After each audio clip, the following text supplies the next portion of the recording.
안녕하세요. 오늘은 중국 정부가 디지털 위안화를 서두르는 이유 3가지라는 기사를 소개하도록 하겠습니다. 중국 정부가 디지털 위안화를 발행하는 목적으로 다음 3가지를 들 수 있습니다. 첫 번째는 민간에 의한 디지털 통화의 위협에 대비한 국내 통제 유지입니다. 예를 들면 페이스북이 준비 중인 가상화폐 리브라의 존재는 중국 정부에 있어서 큰 위협이 아니라고 할 수 없습니다. 또 독자적인 디지털 통화 발행에 의욕을 나타내고 있는 것은 미국의 페이스북만이 아닙니다. 텐센트의 창업자인 마와텅은 위챗의 지인들에게 기술은 이미 준비되었다. 그리 어렵지 않다. 남은 것은 감독 당국의 허가 여부뿐이라고 발언했습니다. 알리바바는 2018년 블록체인 기술을 이용한 월경 송금을 홍콩판 알리페이의 이용자에게 시작했습니다. 중국의 금융 시스템은 위안화를 법정 통화로 해 국제적인 자본 이동을 규제하고 국유은행의 금융 중개의 중심 역할을 맡기는 것이 특징입니다. 이를 통해 중국 정부가 자금 흐름과 경제 활동을 통제하고 경제 금융의 안정화를 꾀하고 있다는 것입니다. 만일 리브라 등의 디지털 통화가 중국 위안화를 대신해 중국에서 널리 사용되면 자본 이동 규제는 무력화되어 국유은행의 금융 중개에 있어서의 역할도 크게 저하되게 됩니다. 중국 정부가 자금 흐름과 경제 활동에 대한 통제를 잃으면 금융경제 운영의 불안도 초래할 수밖에 없습니다.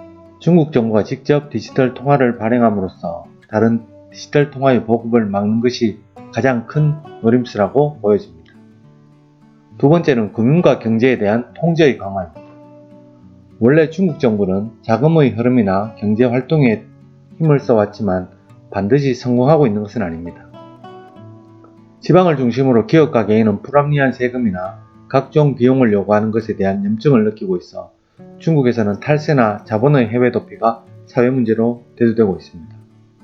또 거액의 자금이 중국 정부의 감시 통제를 피할 수 있는 섀도우 뱅킹으로 유입되고 있습니다.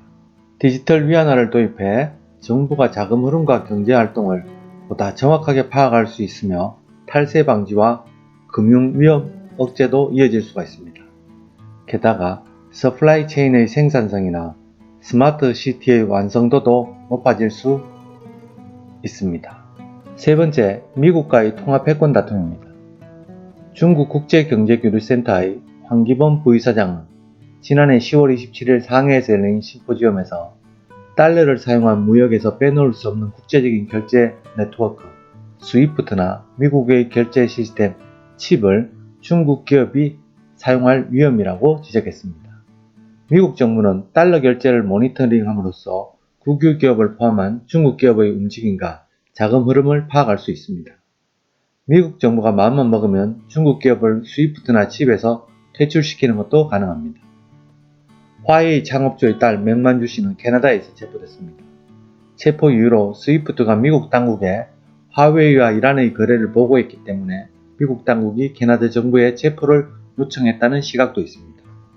이처럼 중국에서는 국제 기축통화가 달러이기 때문에 미국이 3개의 패권을 쥐고 있다는 시각이 많습니다. 중국 정부는 경제뿐만 아니라 안전 보장면도 고려해 디지털 위안화의 국제화를 추진, 달러 패권에 도전할 방침이라고 할 수 있습니다. 준비한 소식은 여기까지입니다. 감사합니다.